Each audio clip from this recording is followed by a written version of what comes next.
Right, good morning, everybody, and welcome. It is Thursday morning. It's Vaal Classic. It's Lyle Cooper, and Lyle Hewitson is not on the line. I say that because we've just had a bit of a chuckle between us that, well done, Lyle. You got some famous owners sending you a message saying congratulations on your title. Yeah, a lot of people send me messages saying, well done, Lyle, you champion. Thank you so much. But I think they've got the wrong Lyle. But anyway, well, I don't know, maybe they got the right Lyle. But anyway, it's great to have you working with me again, and great to have you on board. I know that we monitor your selections. You had a terrific day in studio on Tuesday. I still WhatsApp you because you found Curious in the last and another winner earlier on, so you're in good form. Yeah, I couldn't believe Curious was 13-1, Neil. But, you know, I've worked with you guys a long time, and I'm thinking out the box these days, and it's been very beneficial. We've got a few pick sixes, we find value, and let's just hope it continues forever. Yeah, well, keep up the good work, and let's see if we can have a good day today. Nico's not joining us, but I am armed with his selections. He was very quick to send me through what he liked on the program, so I'll just keep that open. He likes 1, 2, 3, 4 horses.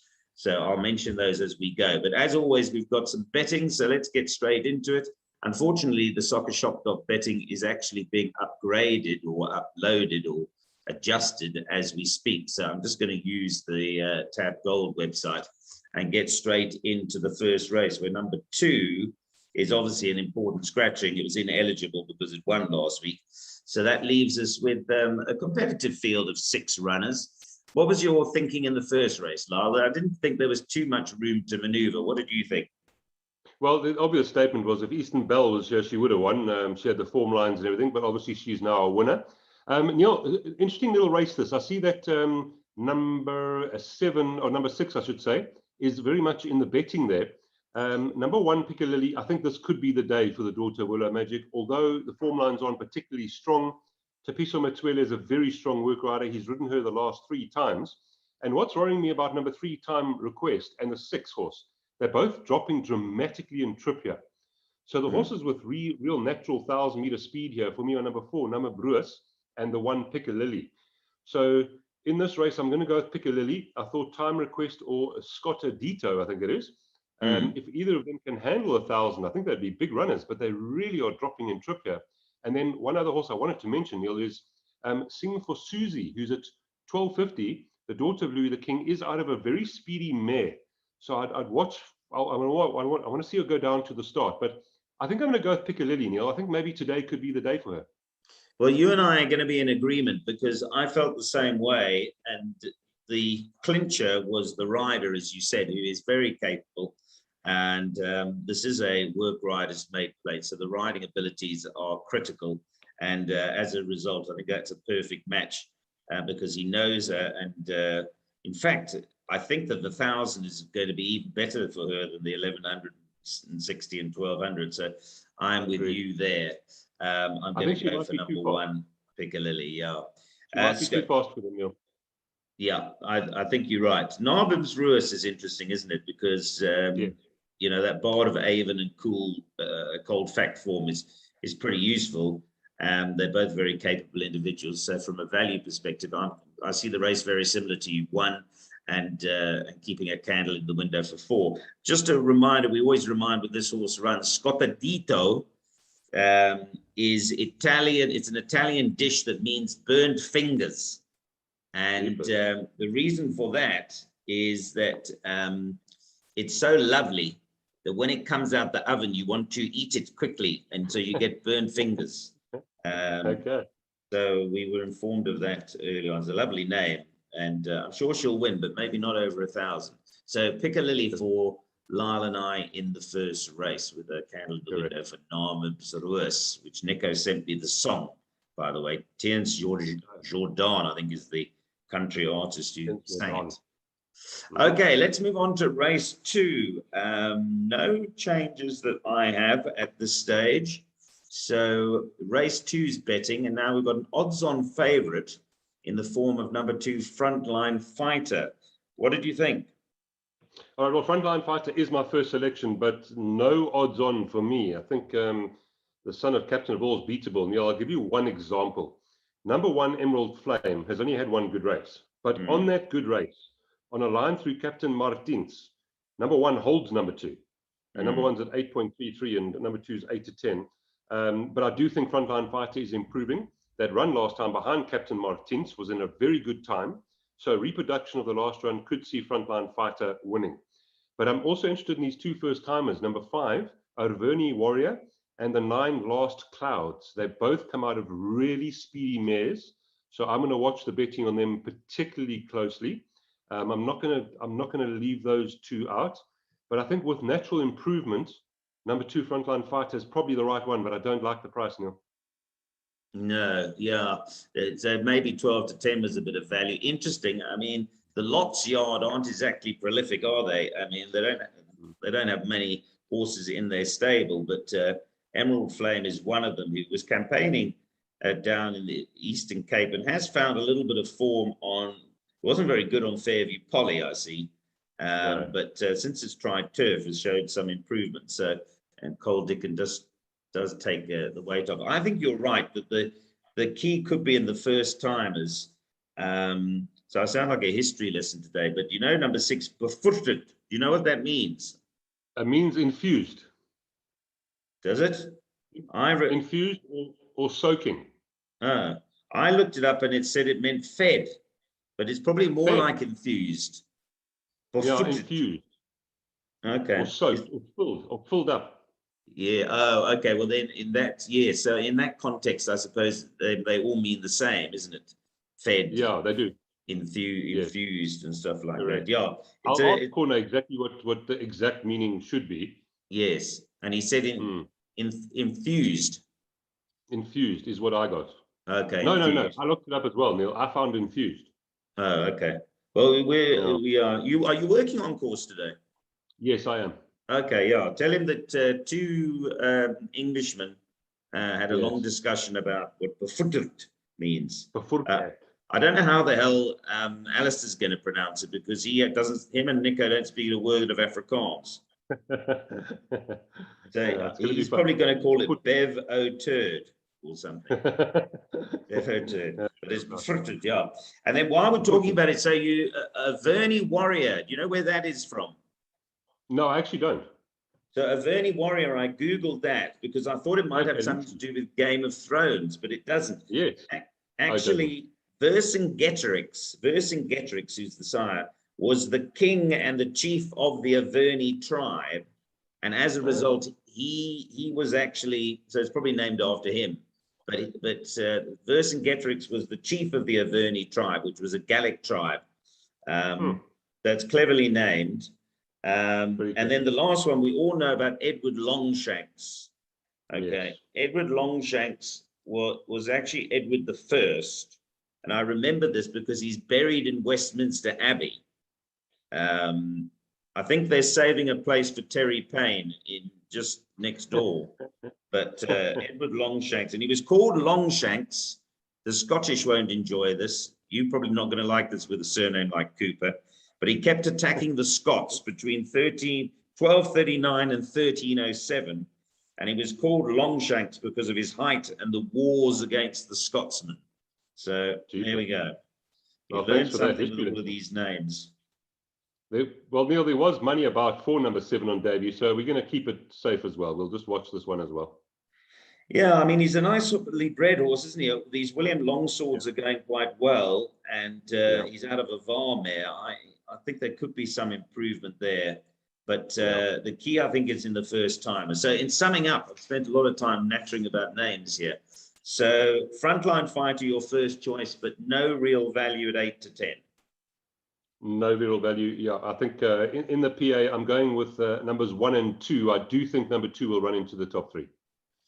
Right. Okay. I would have asked, by the way, Andrew Fortune about the name Thai Treat, but I would be horrified at what answer he might have given. So I'll leave it to. I'll ask Ashley. Yeah. Don't ask Ashley if Andrew's ever had one. Right. Race 3. Let's move on to that. Now, this is a maiden plate. I found this very competitive. Nico likes a bit of a horse here, but the more I looked at it, because he phoned me yesterday, he said he liked this horse.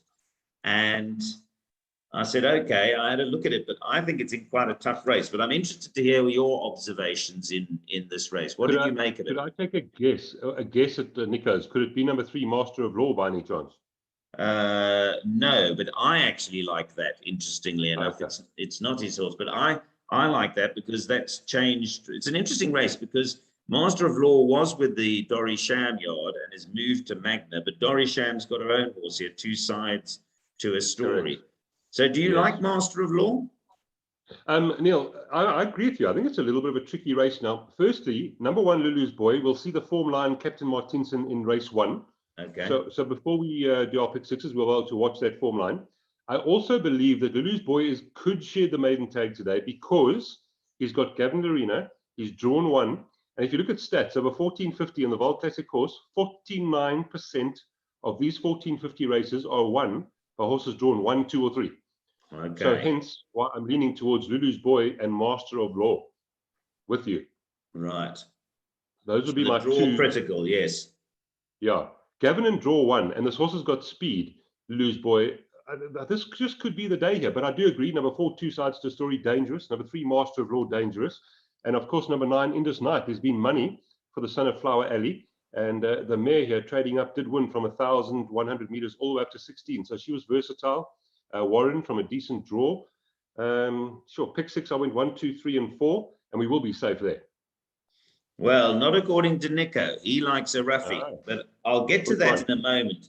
I don't know. This race has me stumped. What the concern with Lulu's Boy, and he's going to run his race. If that's, there's no doubt. I mean, you'll get a run for your money, but I'm not so sure about 2 to 1. I mean, the problem with him is he actually breathes like I did the moment I came out of my quadruple heart surgery and took my first breath. It went because you don't actually know whether you're going to take oxygen ever again. I mean, look at it. Respiratory noise, respiratory noise, respiratory noise, respiratory noise, respiratory noise. So he's gonna run his race, but I don't know whether he finds enough oxygen to get over the line, this horse. So I'm going to try and beat him. Anyway, let me tell you what Nico's horse is. He likes number 5, the Shawis. And I see that there's been a touch of money for him. I had him on the phone last night for 5 minutes telling me why he likes him.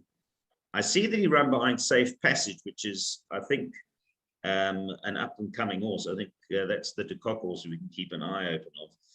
But he said he found a bit of trouble last time. And Wesley Mowing, I don't know whether he spoke to Wes Mowing because he was out at Rykingsfontein earlier this week. But for what it's worth, Nico likes number 5, Lashawi. So I think let's just throw that in. Yep. We're going to put that in the pick 6. Definitely. Yeah, but my first choice, like you, is Master of Law, although he's also got issues. If I have a look about him, he's blowing, fatigue, blowing, compounded respiratory noise. Yep. It might be that the horse he manages to get enough oxygen here wins. Is the winner. Now, one thing about Master of Law, the 5th behind Castletown was a very strong form line.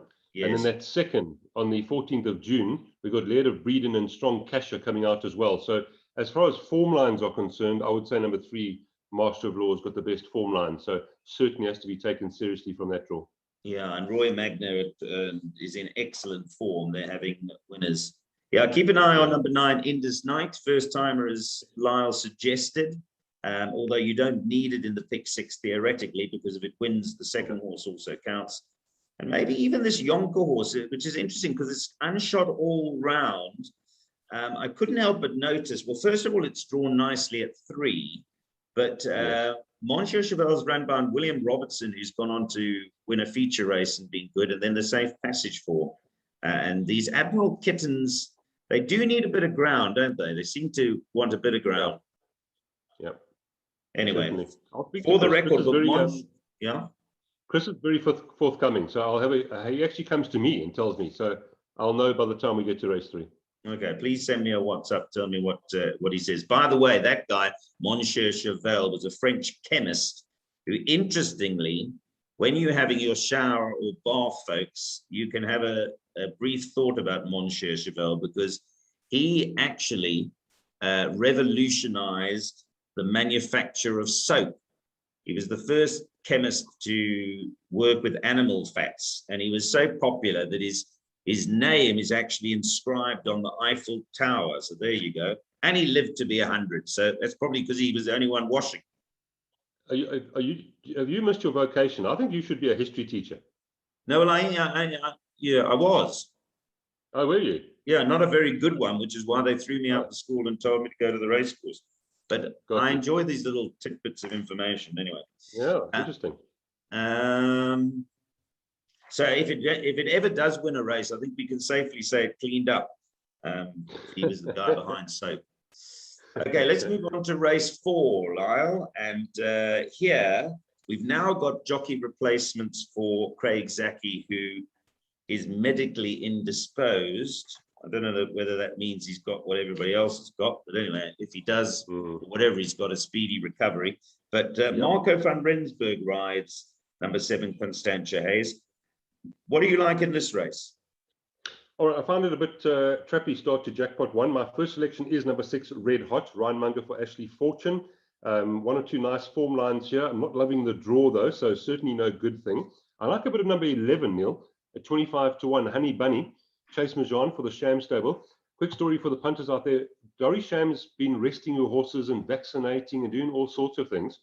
And if you've noticed the last few weeks, they've come back and they've run really well. So they over all of their issues and injections and all sorts of things. So watch out for the Sham stable to turn now. So I'm going to put Honey Bunny in as I think a nice bit of value here. And then number 3, Skyview, needs to reproduce the last. If she does, she could win, but the draw is terrible. And then number 12, Neil, Lyle Hurtson for the Aussie team, daughter of Silvano. The mare was with Wyoming. She won twice over 1,400. So the trip's right here for the debut. But we know these Silvanos. I've been burnt so many times tipping and backing Silvanos on debut. They generally take time. So she can come and win by 5. She's beautifully bred. But I'm going to go more with number 6, 11, and 3 in race number 4. Yeah, I'm like you. I don't trust this race at all. There's a whole bunch of horses here that I'm worried and concerned about. I'm going to confuse you even more by telling you, just passing on what Nico likes. So first of all, I told you Nico was at Rykiesfontein on Tuesday, and he was with the Bridget Stidolf yard. I think he was interviewing the Pattersons there, and he looked at Ocean's Pride. They took Ocean's Pride out the box and said, this is going to run a big race on Thursday. So it's quietly fancied, and it's got Smunga Kamalo on. So I can see why they booked him if they obviously think it's going to run well. And I would think in an open race, I wouldn't let it run loose just because it's Smunga. But Nico's first choice in the race is actually number 7, Constantia Hayes. Yeah, I can see that one. Yes, I don't know what happened last time. Had its excuses. The vet, nothing was detected, but it was changing its legs. But drawn 2, and I don't know if you've heard, but all the trainers and the breeders are barking all the time about the sire time thief. I mean, so far, I haven't seen enough to suggest to warrant all of the interest, but a lot of trainers and breeders say that, he's a good sire. Well, Neil, if I can just add in there, I'm just going to jump back in why I'm going with number 6, Red Hot. Firstly, number 7, Constantia Hayes, on her best run, she's held by number 1, thebomb.com. She was over a length behind, and she's 2.5 kilograms worse off. So theoretically, she's going to need to improve. And number 2, Ocean's Pride, is held not once, twice, but 3 times by number 6, Red Hot. So hence why I've got Red Hot as my first selection. And Ocean's Pride is drawn outside Red Hot. Yes, she does have Smunga Kamalo. But 55th runners are maiden today. I'm going to go for 6, Red Hot on form lines. Yeah. So in actual fact, you're quite bullish about Red Hot. It's just the price of 2 to 1 that you think probably not great value. And the draw. I'm always a bit worried about this draw over the 1450 at the Vaal Classic. It's worrying. So I'm with you. Your original thing you said about this race, it's a little bit dangerous. Yeah, I agree. It is a little dangerous. I'm going very wide. I'm even going to put in number 8, Polly's Gone Racing, who's nicely drawn a 4. They've taken the tongue tie off. Wes Marwing must be getting somewhere close to full fitness now. I don't like the race at all. I'm going to have a good look at them on the way down to the start. Maybe you're right with Honey Bunny as a bit of value. Anyway, we don't like that race, so tread warily there. We'll see if we can find a banker or 2 coming up. Let's move on to race 5. Now here, number 6, Enjoy the View, is scratched. It's actually under suspension. I think something went wrong last time. I'm putting 2 and 2 together and getting 5, but maybe it bled or something because 35, 38 lengths back or whatever it was. Anyway, the favorite here is Quite a Trip, who's been back from 16 to 10 to 15 to 10. Can he carry 60.5 kilograms to victory? He's got some very good course and distance form, but he's got to carry top weight, Lyle. Yes, I do think he can carry 60.5 kilograms. Just go back 4 runs, second behind Elsa Keat at level weights. And as he's been going up in the merit rating, he's just been winning and running well. So he really is very talented. But wow, we have some problems in this race here. Numbers 2, Sinfonico, 3 Southeast, and 5 Marengo are all weighted to beat Quite a Trip. That's point number 1. Yeah. If you go over to number 8, Warrior Captain. Warrior Captain holds and beat Ifran's Boy quite comfortably. And Ifran's Boy is weighted to run alongside Marengo. So on a line through all of these horses, I'm thinking Quite a Trip or anyone. And anyone to me is 8 Warrior Captain, could be very dangerous at 49 kilograms. And then 2 Sinfonico, 3 Southeast, and 4 Impressive Duchess, 5, I should say, Marengo, all weighted to beat Quite a Trip. So sure, it's a really good race, this one. I'm going to go with Quite a Trip because I think he can carry the 60.5 and beat them again. But if he flaps, there's a few that'll be snapping at his heels. And I thought, Neil, probably my first one would be number 8 Warrior Captain with 49 kilograms. Yeah, absolutely no weight on him. Again, just passing on Nico's horses. He liked 4 horses. I've given you the first 2. This is a third one. He likes yours, Warrior Captain. And I can see why, because it's got a paperweight on.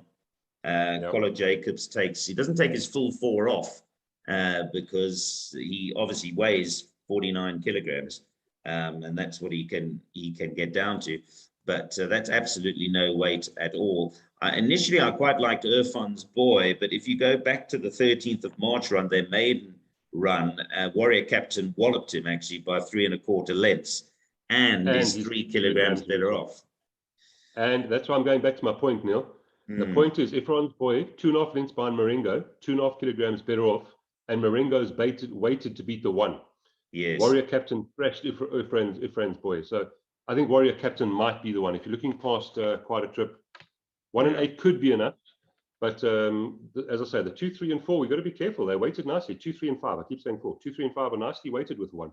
Yeah. No. I'm going to try and beat Quite a Trip purely because he's carrying a lot of weight, and he might beat the most of them, but there might be just one lurker who he doesn't beat. Could be Marengo, could certainly be Warrior Captain. So both Lyle and Nico, full respect for Warrior Captain. He's gone out to quite a nice price now. He's at 5 to 1. So there is some value there.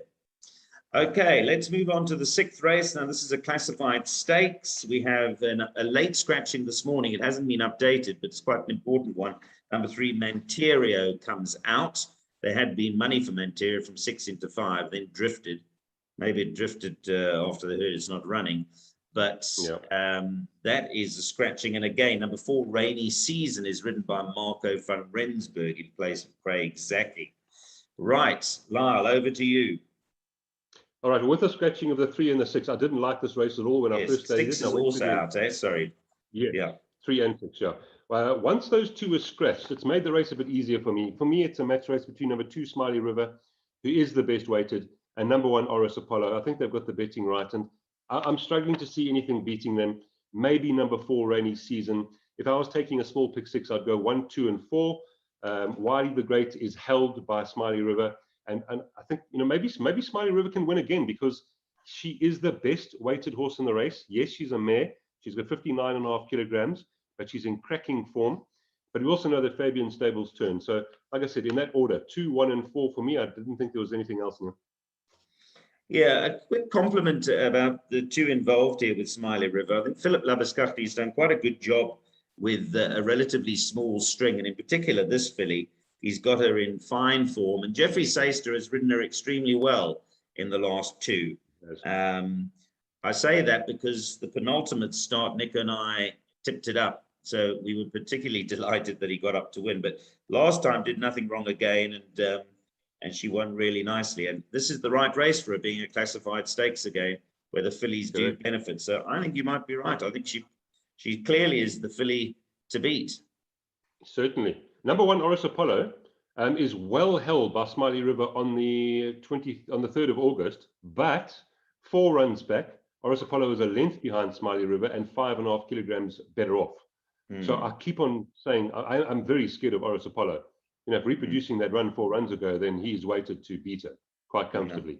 Yeah, and I think Smunga might want a bit of revenge. He was unlucky not to win last time. He was touched off by Immeasurable, so I think he'll be intent on trying to play that around. In my exotics, I'm just going 2 horses. I like you. I'm going 1 and 2. If anything else wins, I'm doomed. I agree. So we're going to make a bit of a stand there. I can't see anything else beating them, Neil. I can't. Yes. Okay, perfect. I don't know what I've done with my screen now. It's gone all haywire. But okay, that's better. You can see that betting now. I did something strange there briefly. I think the betting's right, except probably with number 2, Smiley River, probably should be the favourite. Yeah. Okay. Let's move on to race 7. Here, what have we got? We are waiting a rider for number 7, are we? We haven't got, that's not confirmed yet. No. So no rider for number 3. Number 3, sorry, yeah. Number 3. I've got 7 written here. Why have I got 7? I don't know why I wrote 7. Number. But anyway, right. And there has been money for number 3, Ancestral Prayer. And let me start by saying that's the last of the horses Nico likes. And it seems to me maybe he spent the whole night backing them, because everything he's told us, except for the sprinter, has attracted support. And there's support for Ancestral Prayer from 5 to 1 to 33 to 10. I found it competitive. What do you like? Very competitive, and there's not a lot of speed in this race either. So it might be a false run race. Number 8, Astral Plains, probably the one that's going to be up there in the front. Just have a look at this. There's no speed in the race. So very trappy race this. Southern Song is going to be my first selection. Lyle Cooper for the Aussie team. I think she's coming along very nicely. This daughter of Dynasty. The earmuffs go on this afternoon. Lyle Cooper has got a 28% win rate here at the Vaal Classic, so that's good. But the betting looks right. It's so open. Number 4, Opera Glass. If you go back to the penultimate, Neil, Southern Song did beat, Opera Glass beat Southern Song by a length and 3/4, but Southern Song is 5.5 kilograms better off. So theoretically, for me, number 1, Southern Song's got the 4, Opera Glass. I think number 5, the Sash, is going to be some really good value in the race here.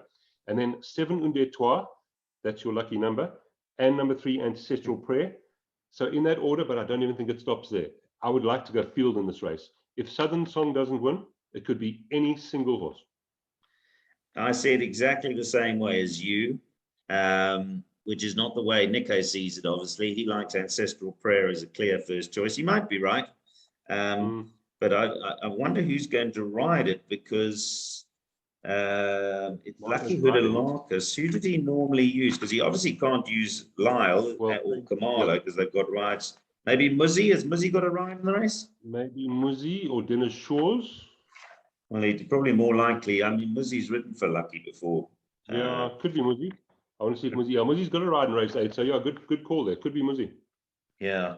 Although these things guessing earlier on in the week, there was a horse that I liked that the jockey was stood down on, and Aldo de Meyer had a horse that was scratched in the race. So I said, well, it gives me more confidence because they're going to put Aldo on board. And then they declared Xavier Carstens, which I've got nothing against Xavier, but I wish it. Aldo. Yeah. Anyway, so until we really know, we're just doing some guesswork. I'm always looking to compliment Yards and what a good training job that they do where necessary. And I just want to single out Adam and Michael Azzi here, particularly Adam, obviously, who's training, because the way they've kept the sash on the boil is admirable. I mean, she's a 6-year-old mare now, and she's running to form. You know, the last 3 runs have been excellent. She's run second, third with a 6-year-old mare that they've kept in training, and she's still earning for her owners. So I'm not so sure And she's you know going what, to Neil, win. Yeah, but you well can done to them. you always hear Azzy Horse when they walk into the ring as well. You can always see it. Yeah, well, you always see an Azzy when they walk into the ring as well, because they're always Correct. dapper. I'm like you. Number one Southern Song, my first choice, Cover the Field. One, Cover the Field. Yes. But Correct. Nico will race Nico for a coffee because he likes Ancestral Prayer. And he could be in good form today. Yes. Right, let's go to the 8th race. It's up on screen. You go first. What do you like? Number 7, by the way, is a late scratching, Olympic Silk, which could have been a big runner, but that is scratched. Yes, unfortunately, it's scratched. Could have been a big improver. My selection here is number 6, Sophia's First. I'm a little bit upset at the price there because it was 8-1 yesterday, Neil. Now 9-2. I'm really a little bit. I did take a double yesterday when I saw the price of 8-1. I can't lie. Sophia's First, the daughter of Noble Tune. Look at the penultimate run. She was 4.4 lengths behind Western Dance. She's 6.5 kilograms better off. Western Dance was 2.5, and Sophia's First was 8. There we go. Great minds, as they say, Neil. Sophia's First stood out to me like a sore thumb. Yeah, you and I don't know where we see the game very similar, and we certainly do today. I like the course, and I just think that Smunga on board as well from a 2 draw, you know, if she bounces as she should, I think she's going to get the run of the race. And like you, I'm a bit disappointed I missed the 8-1, so we might have to go for her in the exotics. I didn't miss it, Neil. I didn't miss it. I did take it. Now you've become my best friend. I might be asking for a bit of 8-1. That should be cut, and I was right. Yeah. So yeah, you and I are the same. I mean, beyond Sophia's First, I mean, I thought again a little bit like the previous race, which is the same yard. The Azzy yard, my first choice, and then basically Cover the Field beyond that. Anything could win. Anything could win. I mean, Mariposa's got a chance. Crusade to Royalty really has improved. I mean, that run after the maiden was a good one. Western Dance, the favorite, that could be there and thereabouts. Wedding Bliss after that good second last time. But yeah, just at the weights, I mean, Kamala's got a 25% win rate at the Vaal Classic course for a year, over a year period. 1 of every 4 horses he jumps on wins. That's a very good strike rate. So is this going to be our Soccershop.Bet value? Shall we pick that as our price booster? I mean, we've missed the initial price, but we'll do better than 9-2, I'm sure. Yeah, I think that's a good idea. Okay, we will make that Sophia's First. So never mind the first, you have to wait till the last race to get our price booster. But Lyle and I see it the same. The other one we both liked was Smiley River, Neil. Yeah, well, we like a lot together. I mean, I do like Smiley River as my first choice, but I see it as a 2-horse race. I'm not going to leave Iris Apollo out. We see Southern Song as our first one. There was another one earlier on that we agreed on. I will tell you. Well, a little bit. Was it in race 3? Can't remember. No, race 3 is pretty open. No, race 2. Yeah, I don't know, Neil. Maybe race 1, number 1, Piccadilly. We both liked that one a bit. We did, but I don't generally get overly involved with work riders races, but largely because it's the first race. If I have a bet, I've got no money left for the other 7 races. But I think we'll stick with Sophia's First. I'll contact Lance, Michael, and Jason, and Eric. I want to tell you one thing, Neil. Neil, sorry to interrupt you. I speak to James Marie a lot, and he keeps on giving me stats.